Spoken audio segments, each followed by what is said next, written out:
What's up, Blueprint family? Thank you all for joining us tonight for another exciting topic in which we're going to talk about the relationship runner. Mhm. Sorry. So, just want to make sure that our audio and everything is good for tonight, as we had a little technical difficulties last night. But nonetheless, today is a great, well, tonight is going to be a great conversation. So, we're going to go over 7 common types of relationship runners and some of the reasons why someone might become a relationship runner. In particular, you will see a lot of commonalities between these runners, and you may see some of these signs within yourself. And that's okay because this whole thing is all about awareness. So then that way we can provide some tips on, things you can do that will help change this behavior for sure. And we're also going to go over what you can do if you are in a relationship with someone who is exhibiting any of these behaviors and how to set boundaries and protect yourself from emotional harm. Mhm. So, number one, commitment. The What is that? commitment phobe Phobe. Okay. runner. Yeah. Commitment phobe runner one every one everyone is probably most aware of. So the commitment phobe is afraid of making a long-term commitment to another person.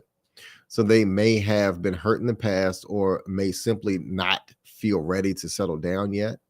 They may be avoidant of labels and may try to keep their relationship casual. They may also be serial daters, jumping from one relationship to the next without ever fully committing to anyone. So this is Yeah. the player type No, guy. not exactly, because That's what that's it sounds like to actually, me. well, yeah, but the player within itself is actually a runner on its own. But the commitment phobe in particular, They're scared of commitment. commitment, yeah, Oh, it's okay, more all right. So about it's you have a fear of intimacy got you. and you're afraid of being vulnerable or you're afraid of rejection. So it's really about that's why I say it's more the most common type of runner that usually people are aware of, because when you think of somebody running, you think, oh, they're scared of commitment, right? So that's probably one you guys are fully aware of or have heard of before. They also have like a fear of losing their freedom. That's kind of one that people don't often think about, but sometimes they fear of losing their freedom, maybe from some past trauma or heartbreak, maybe even low self-esteem, or unrealistic expectations about a relationship can certainly turn somebody into a commitment phobe runner. So that's the first one. And then next, the running player. So Yeah. to me, this is the number one. You think? The player is a the player is in relationships for the thrill of the chase. They enjoy the excitement of new love and attention they receive from multiple spouses. They are often charming and charismatic, but they are not looking for anything serious. Yeah. They avoid talking about the future or making any long-term commitments. That was me. Yeah. They are consistently looking for new romantic spouses. Yep, the running player for sure. They're running away and often very secretive about their dating life. So they Mhm. don't let anybody know anything about, what they got going on. They may disappear without warning or make excuses to avoid spending any type of time with their spouse or Yeah. the person that they're dating.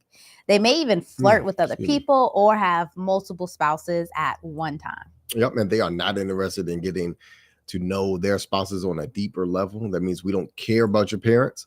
They may be charming and charismatic, but they are often emotionally unavailable. Yes, they may lead their spouse on or make promises that they don't intend on keeping.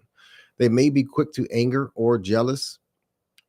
They may also have difficulty taking responsibility for their actions as well. Yeah, that is the running You player. can't count on these people for nothing, uh, and you can't depend on them either. Yeah. So, Yeah, and of course, so that we're aware, some of the possible causes for this player relationship running is maybe a need for validation and attention.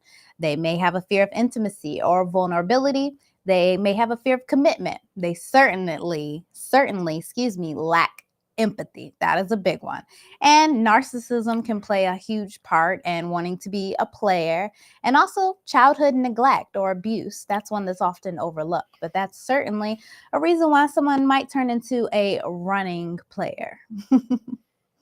Yeah. The emotionally unavailable runner. I mean, there's a lot of dialogue to go for each and every one of these. You could actually just do a show on one of these character types.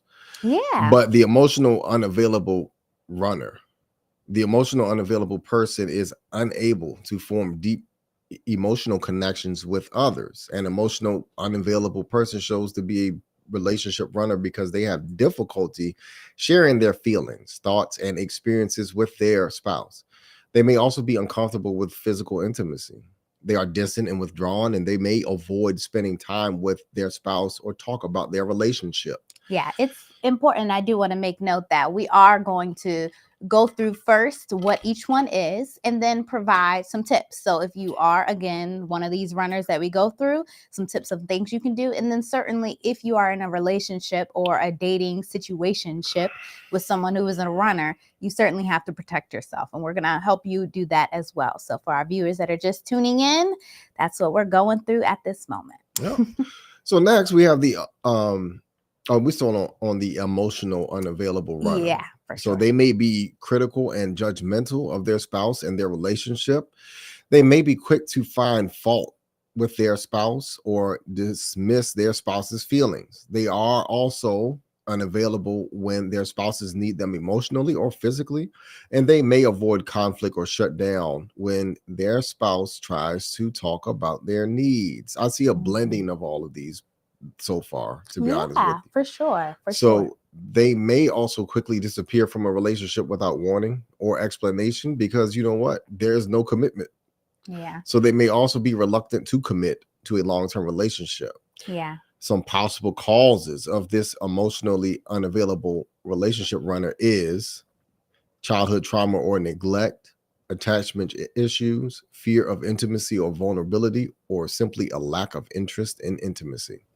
Yep. Avoidant personality disorder or narcissism as well. Yep. That can certainly all contribute to why someone might turn into that. Another one is the fearful avoidant runner. So this type of runner is usually afraid of intimacy and vulnerability. And, when they start to feel close to someone, they push them away. And this can be done through a variety of behaviors, such as becoming critical, judgmental, withdrawing from the relationship, or even just ending the relationship altogether.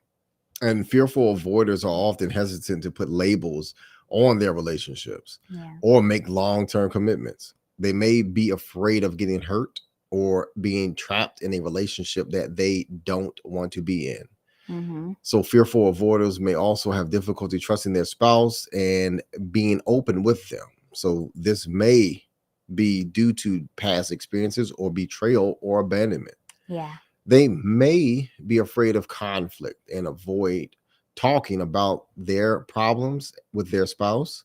This can lead to resentment and buildup of negative emotions. Yeah, those fearful avoiders in particular, they're running mainly because they have a difficulty expressing their emotions, their needs, their wants with their spouse, something that's super big in order to have a healthy relationship. So this can make it very difficult for them to be able to get their needs met when they're in a relationship, as well as just simply being happy within the relationship with their spouse, because their spouse isn't going to know, how to help them. And of course, some of the possible causes of this fearful avoidant runner is a fear of intimacy or vulnerability. Maybe they're fearful of being hurt, low self-esteem, avoidant personality disorder, or of course, past trauma or heartbreak. Yeah. So next we have the self-absorbed runner. The self-absorbed person is only interested in themselves and their own needs, very selfish. So they may be arrogant, narcissistic, or simply unable to see things from their spouse's perspective, or not willing or don't even want to. So they may be dismissive of their spouse's needs and feelings, and they may always put themselves first. These self-absorbed runners are consistently seeking validation and attention from others, and they may need consistent reassurance that they are loved and appreciated. Yeah. They also are very quick to criticize and judge their spouse, and they may find fault with their spouse's appearance or their personality or their behavior. And they are also usually very unwilling to compromise, something that's very, very necessary within a relationship. So they, just won't be likely to meet their spouse halfway at all. And they may expect that their spouse is always supposed to just give in to their demands. Not really realistic. And they are quick to anger or make jealous. So Yeah. they may become jealous if their spouse gets more attention than them, or if their spouse achieves something that they have not. That competition, we kind of talk about that Mhm. a lot, but that's certainly something that can be bred within a relationship with someone who is self-absorbed, unfortunately. Yep. They are unwilling to take responsibility for their actions, so they don't take accountability. They may blame their spouses for their own mistakes or problems. Yeah. So they are quick to disappear from relationships, so they don't get the attention. If they don't get the attention or validation that they need, they may simply walk away from the relationship. Yeah. Some of the possible causes of something like running from, being a self-absorbed relationship runner in particular is narcissism. Of course, that's a big one.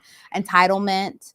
That's also a big one in this day and age. Lack of empathy, right? And childhood neglect or abuse. Borderline personality disorder can also play a huge part in this as well. So, commonalities, we're really seeing a lot of trauma when it comes to being a runner. Oh, and then also, and then not wanting to commit either. Yeah, Sometimes I think that that is a choice for these people. I don't even think they're scared of commitment or relationship. They just don't even want to. possibly. Yeah. Number 6, the control freak runner. So a control freak can be a relationship runner because their need for control can make it difficult for them to form and maintain close relationships. So they may try to control every aspect of their spouse's life and their relationship. So this can be stifling and suffocating for their spouses, and it can lead to them feeling resentful and unhappy. So they may be manipulative, possessive, or simply unable to let go. They may try to isolate their spouse from their friends and family. So they may dictate that their spouse can what they can wear, what they eat, or what they can see, or Yeah. who they can see rather. Yeah. That's very Controlling. manipulative. That's abusive. Yeah, yeah, for sure. It can certainly turn into abuse when you're trying to do stuff like that. They also constantly criticize or judge their spouse. That is a form of abuse as well, emotional, right? So they may have a difficulty trusting their spouse and giving them the freedom, the individuality that's still very important, even though you're in a relationship. They also are very easy to become jealous and angry, and they will certainly have a difficulty communicating their needs to their spouses and their feelings to their spouse in a healthy way. Yeah. So some possible causes of this control freak relationship runner is fear of abandonment, low self-esteem, need for control, obsessive compulsive personality disorder, anxiety disorder, Yep. etc. Yeah. And the last one is the unhealed runner. So, the unhealed person is certainly still carrying around a lot of the emotional baggage from past relationships. That's why we always say you got to make sure that you work on your traumas and relieve yourself of the hurt that you've been through. Because if not, you're very likely to become bitter, cynical, and simply unable to trust anyone, which is very important within a relationship. We all know that. So, usually, the unhealed runner projects their past experiences onto their spouse, which is unfair. So, that's one of the main reasons why you got to make sure you heal yourself. But they may see their spouse as being someone who hurt them in the past, and they even can do things, like say, oh, you're going to act a certain way, project that, how they're going to act, how they're going to behave based off of what they previously experienced, even if their spouse is nothing like that. So you can see how that's not really fair. And they also tend to sabotage their relationships. So they may do these things like push their spouse away, start fights for no apparent reason, or be overcritical. So this can be a way of protecting themselves from getting hurt, but it ultimately ends up damaging their relationships. I see this a lot, Yeah. with women who have been traumatized, or Yeah, those unfortunately. overbearing females. And this may come off even like an alpha female type, especially if they've been hurt. So Yeah. the unhealed, If I go ahead. may, I don't even think it's gender specific too, No, because a not at lot of all. men too, if you've been hurt, unfortunately, by, women in your lives, you may start to see all women or think that all women are like that, when that's not true. We're all individuals. We all make our own choices and our own decisions. So you're just really, regardless of your gender, gotta be fair when it comes to not projecting onto another person. Hmm. So the unhealed runner has difficulty trusting their spouse. Of Yeah. course, so they may be afraid of being betrayed or abandoned, even if their spouse has given them no reason to believe that they will be. Yeah. They also have unrealistic expectations of their relationship. So they may expect their spouse to be perfect or to Mhm. meet all of their needs. So this can set their spouse up for failure and lead to disappointment. So Yeah. unhealed relationship runners are afraid of intimacy and vulnerability. So they may be difficult sharing their feelings and thoughts with their spouse, or they may be uncomfortable with physical intimacy altogether. Yeah. So they can also be quick to become angry or jealous, even if there is no reason to be. And Hmm. of course, they will have difficulty communicating their needs. So they may expect their spouse to know what they need without them having to say anything, which is very unfair, truly unfair, which Yep. can lead to frustration and resentment. So, Yep. some possible causes of unhealed relationship runners include past trauma or heartbreak, trust issues, low self esteem. Yep. And also avoidant personality disorder, certain maybe even borderline personality disorders, and of course attachment issues. So some of this can even be rooted within like family attachments. If you didn't have your father, or if you didn't have your mother, or they weren't very good parents, they were neglectful when you were a child, that can certainly contribute to you being that type of runner, the unhealed relationship runner. Yeah. So those are the 7. Now, if you recognize that you may be any of the 7 relationship runners that we have talked about, we do want to make sure that we give you some advice and some steps that you can take to certainly start the process of changing these behaviors, Of because healing. yeah, it's certainly possible, but of course all of this is always about awareness, so that you can do the first step, which is to admit that you have a problem. This is the first and the most important step out of it all, because you need to be honest with yourself about the fact that you're running away from relationship commitments or intimacy in general. And this can, be a very daunting or scary thing. Like a lot of people, this is a very taboo topic. A lot of people don't want to admit or face these fears, but it's very important that you do that, so then that way you can start healing. Yep. So, number one, you should admit, No, number 2. oh, I'm sorry, identify the reasons why you're running. So, what are you afraid of? What are you protecting yourself from? Once you understand your motivations, you can start to address them. Yep. And then also, to remember, you are not alone. So, Yeah. many people struggle with relationship issues all the time. So, with time and effort, you can learn to be a healthier person and a Yeah. healthier spouse. Yeah, in particular, too, our society is quite deeply rooted in trauma. It's very hard for you to have, unless you had like the perfect childhood. It's very unlikely that you don't have some type of trauma that you have to heal and take care of. That's okay. That's even better, should make you feel even better, because you're not alone. But to get you started again on this whole healing process, for example, if you think you may be the commitment phobe runner, start by making your small commitments to your spouse, especially if you're already in a relationship. So, promise to be home at a certain time, or promise to go to dinner once a week at a set time, going on a date night every month. When you're making these commitments, even as small as they may be, these are great things to celebrate because you're pushing aside that whole commitment phobia and actually sticking to your promises, sticking to those dates, and actually moving forward regardless of your fears. So as you start to go through on your commitments, you will start to build trust not only with your spouse, but with yourself as well. And you'll say, hey, I can do this. This is not so bad after all. And if you think you may be a running player, such as myself in my past life, I would say, not no more. try to focus on getting to know one person at a time rather than juggling multiple spouses.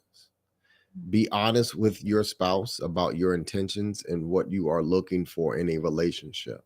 Yeah. So basically, what it says is to pick someone. If it doesn't work out, then go to the next person instead of dating 5 people all at once. Yeah. And then that way you're not, for one, kind of overextending your energy and exerting yourself in all these different places, which can be very draining within itself at all, but it gets you to focus. Right. But the player got to want to do that, though. The player lifestyle certainly is not cut and dry as what we're talking about here. Well, yes, certainly, because I'm sure it can be quite addictive to have multiple women or multiple men even still, and the thrill of the chase can be quite exciting. I was never a player, but I'm sure I can see, how it can be, quite adrenaline rushing to, have all these different options and stuff like that. But I mean, to be honest, it's not healthy. It's certainly risky, very, very risky when you're thinking in terms of, especially if you're sleeping with all these different people, it's a very risky thing. And then also too, you deserve to have that special person in your life who you can devote your time and your energy to.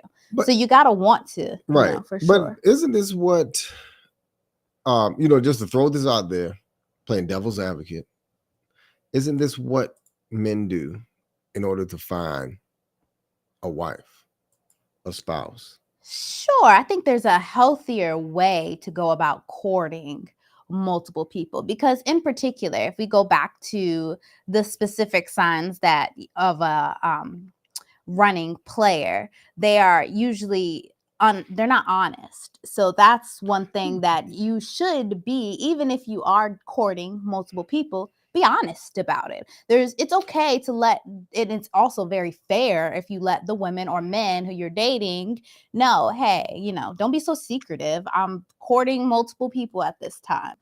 Okay, this is, well, yeah, you are my running up, or you're somebody you're that I'm in close third to. place. So Yeah, and then what it is you're offering the other person the opportunity to say whether or not they want to be in such a relationship. It then frees up your karma because you're not so much just immersing somebody in something they don't want to be in. And if the person doesn't ask, what do you mean that you're dating? If they don't ask? Well, I think that part of it should be voluntary information that you're giving up, not just something that, that again leads to you being secretive. If you aren't willing to offer this information voluntarily, then it's also dishonest and it's, very secretive and it's not quite fair. So in order for you to actually be open to possibly finding the one, you need to be honest with this person from the jump and let them know what's going on. If they choose to stay in it and fight it out. Yeah, thank you. We both had the same words. Yeah, I was trying to think of a nicer way to say that. But if they're interested in doing such a thing, then so be it. They know what they're getting themselves into. And that's something that they want to do, and it's fair. It's totally fair. And also, you're not making promises that you don't intend to keep. That comes with karma. And we all have to be aware karma happens within dating relationships, because you could end up finding the one that you do like, and that person do you dirty just because of the karma of, you did such and such with all these other people. So what are you thinking? I don't know. I had a good question. Is it right for, I don't know, I forgot what it was, but it was like, is it right for someone to stick this thing out and figure out if they're going to come in first place? I think that's a personal choice. And to be honest, It's I was just asking very you. I mean, I already realistic. know. Yeah, it's Right, it's very very realistic. realistic, This type of especially in stuff this day happens and all the age. time. Yeah. So, and we all know that men choose relationships. I know I'm having a sidebar conversation. No, I I think just it's think on that topic. is very appropriate though. And this is what we do see in society today. Like it or not, you do have, in particularly, do have players and eligible bachelors. That's Yeah. eligible bachelors date multiple women at one time. Yes, And but it's the difference between being a runner and being a eligible bachelor who's courting in a healthy way. You know what I'm saying? to a certain extent, because if the way that I look at it as far as relationships and dating multiple women, you don't really have any obligation to these women other than the fact that you're letting them know that, hey, I'm dating, three of you all. And, it's basically that, you don't have to tell them everything that you did all right, let me tell you what I did on the last two Yeah, no, I dates. wouldn't do that. Yeah, That's you a get what little I'm too saying? Like, far. so if that's the case, there's no rings on nobody's finger. And I'm real big on that, but it's just a hard pill to swallow for people who are in these positions on the other side of the player, and for them to realize that, hey, I gotta go through this in order to get someone or find somebody. To be honest, if I was in that situation, I would only want to be with a player who is able to uphold a standard for himself, to where he respects himself and at least these multiple women he's courting, regardless or not they have a ring. You won't know. And the thing is that 9 times out of 10, you'll find these players on dating websites where what people are doing now as far as courting and finding other people. And I said this before, is that one man has on average access to 8 women that he's dating, and a woman usually has 3 men, if not more, or the same amount. But like they said, on average, currently, women, I think it's 2 to 3 men that they are talking to, and men have like 8 to 9 or 10 women that they have access to on dating websites. So with that being said, the player is alive, the player is there. That is a thing. And I see that more prevalent today. But at the same token, like he doesn't tell, he's not fully transparent. And he doesn't, but he does not have to be. And that's the hard pill that a lot of these people who come across and entertain these players have to understand. Because what happens is that at the end of the day, they get mad and upset because they're finding out stuff along the way, because they've gotten to his phone or whatever the case may be, and he told them that, hey, I'm talking and I'm dating other people. Well, I think there's a difference between dating with the intention of courting multiple people to find a wife and dating with the intention of being a player. And I think that's where the running aspect comes into play, because if you have the intention of courting multiple people at one time, which you're right, you are free to do as you choose, it still is a level of respect and decency you should have in yourself as a person and a man, and accountability, and a woman too, and accountability if you are actually looking for someone to settle down with. Now, if you aren't and you're actually looking to be this runner, then you're going to have difficulty taking on that responsibility. That is a clear sign of a running player, taking on that responsibility. Well, I mean, I think that the player is a runner first before he actually commits and be a committing player, because that's what it takes first, is to entertain and figure out what he likes and who he likes. And that takes a while, and that takes experiences, and that takes heartbreaks on multiple females in order for him to figure out exactly if he found a wife. In today's time, that's what it takes, to be honest with you. I don't think it has to be so much of a devastating experience if you're honest about it. And in particular, if you are willing to let your spouses, or not spouses, but the people that you're dating, know what you're expecting from them. And if they are actually a real contender in this thing, or if you're just trying to get some coochie.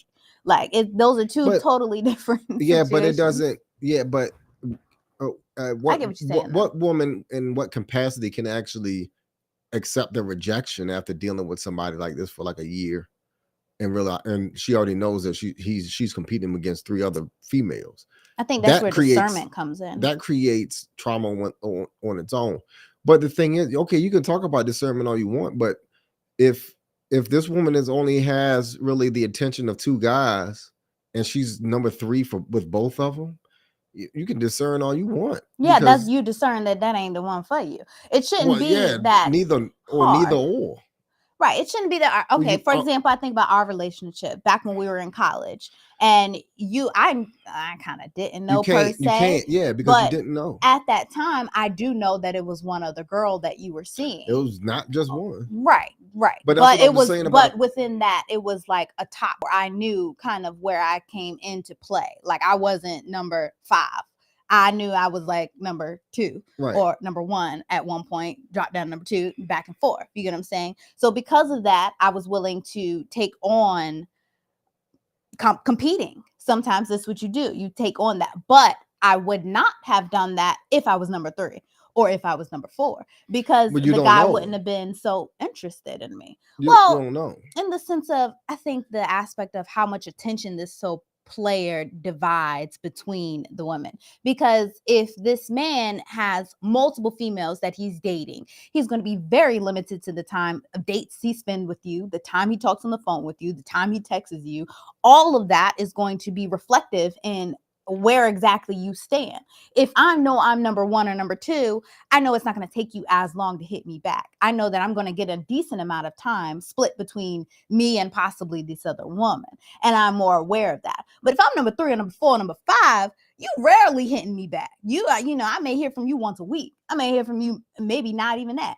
You may be only hit me up 3 o'clock in the morning when you want scooch. So it's very, it's based off of the situation for certain. I do not recommend women competing if they aren't number 1 or number 2. They don't know. Within that, They won't you know. won't per se. But again, like I'm saying, it's kind of paying attention, using discernment, paying attention to what the guy, how he's acting, and whether or not it's something you're willing to put up with. And if you are willing to put up with it, so be it. Go for it. But if you're not, hey, I would certainly be discerning and try to figure out if this is actually someone I'm wanting to compete with. Because if a man's not willing to be honest with me from the jump about the fact that, hey, you got multiple contenders, then, hey, I'm not so much interested in competing, because you can't even be honest with me or transparent with me about that. So that's just, she still won't know. Right. I mean, but you won't, but you'll be able to know based off of what you're willing to put up with. Mm-hmm. You can't really make that decision based on how the guy is acting. You got to make that decision based off of what you're willing to put up with and what you're not. We should do a player show. Okay, and the reason being is because it allows full transparency in dissecting what that looks like for women, and then also to what that looks like for men, because a lot of men won't put up with a woman being a player unless he's just just a beta male, or either a fanboy of some sorts. And true. he will just he'll just lie down and just get walked all over. But there's very few men do that. Yes, a double standard, certainly, that exists. I think that might be a good show, because we got conversation on it. Obviously, we done ran off tangents, so we may look into doing I mean, because it's real life, is real world for women to see what that looks like, and if it's worthy to compete or not. Right. And also to some signs and see if the guy's a player and whether they're willing to put up with that, because that is common. If you meet one player, more than likely, especially you all are on dating websites, that's the majority of where people meet people at. And even out in public, that person may still be on a dating website that you've met. And then how to deal with those situations. But the thing is that you have to go through it. Unfortunately, you have to go through it in order to find somebody, because that's what's going on in today's day and age. People could be so far apart, but so close at the same time because of the internet. So that is true. Yeah, we can get back on topic. Sorry. Yeah. So back actually so we're going over our 7 relationship runners. And if you happen to recognize any of the signs that we talked about previously, here's some tips in particular if you think you may be a runner. So we already covered the commitment phobe runner and the running player. Now, if you think you may be the emotionally unavailable runner that we went over, start by sharing small things with your spouse. So such as your day or your thoughts on a particular topic. This will help you you to get more comfortable and open up so that eventually you'll be more relaxed into sharing your deeper thoughts and feelings. So these are just little tidbits that you can do if in particular you recognize this within yourself. We're also going to get into, I really want to get into if you're actually dating one of these relationship runners, what you could do about that. But And if you think you may be fearful avoider runner, try to identify the specific triggers that cause you to push your spouse away. yeah. So once you know what your triggers are, you can start to develop strategies for coping with them in a healthy way. Yeah, for those who are just tuning in, be sure to run this back so that way you know these tips that we already, I mean, not tips, but the signs that we talked about, if you possibly are one of these things that we're talking, the runners that we're talking about. Yep. And if you think that you may be a self-absorbed runner, make a conscious effort to focus on your spouse's needs and feelings. So ask them questions and listen to their answers without judgment.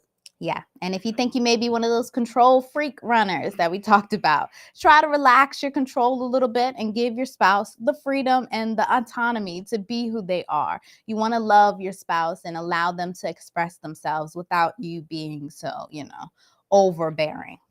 And if you think you are the unhealed runner, seek professional help. Yeah. Definitely. This is probably over 50% of people who are dating today. So seek professional help to heal from your past trauma or abuse.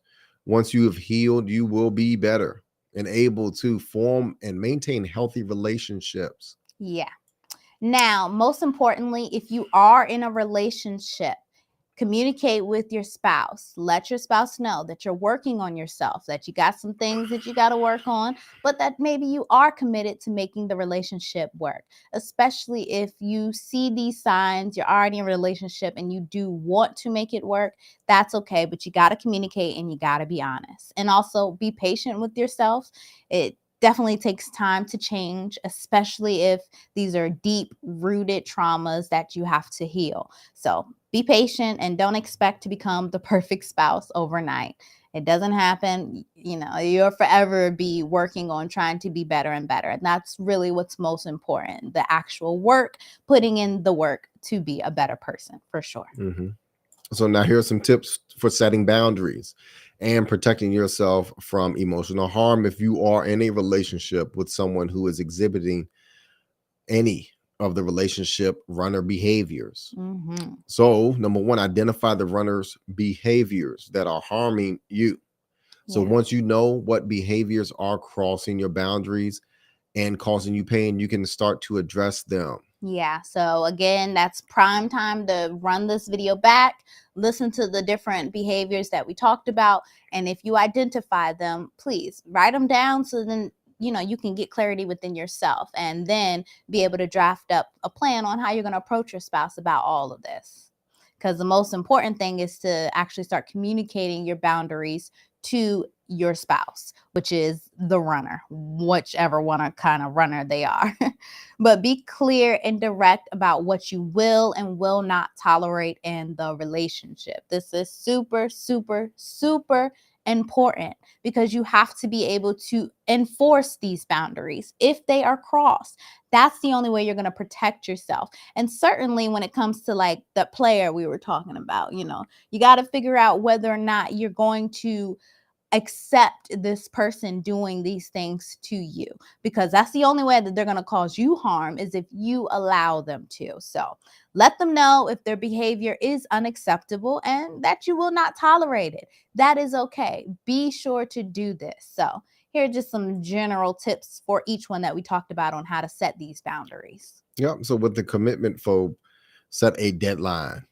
So for when you need to see evidence of commitment from your spouse. So if you are not willing to commit by the deadline, be prepared to walk away from the relationship. Yeah, don't be afraid to do that. Yep.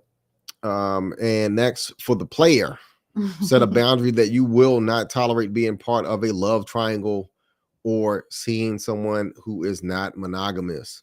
If your spouse crosses this boundary, be prepared to end the relationship. Yeah, if especially I think this more so applies if you're talking about the recovering about the recovering player, right? So the one who Yeah, because was the a player and regular doesn't player want can be like, well, it's I been know, good. I know, right. See you later.